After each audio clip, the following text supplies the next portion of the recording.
Kia ora, this is Te Wee Beach and this is a tutorial for those who are looking at completing a Kāhui Rangahau expression of interest. The aim is to provide a platform to capture research and evaluation questions directly from our whānau, hapu and iwi. Let's start by acknowledging that this campaign is being undertaken by Te Mātāwai.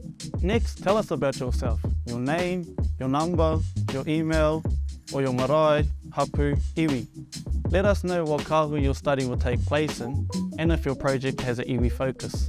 Feel free to select more than one iwi. Provide a sketch of your focus area or simply click no to move on. To sketch your focus area, start by zooming in closer to your area of interest. Next, select the drawing tool and drag your mouse around the area on the map. If you need to start again, click the rubbish bin icon.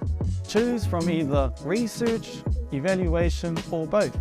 Take some time to fill in the questions section on the research and or evaluation form.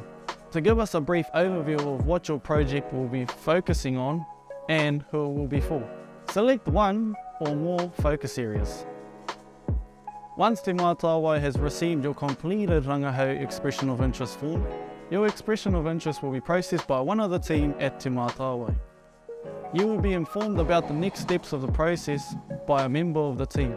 If you have any questions, please email rangahau@temātāwai.māori.nz and we will get back to you.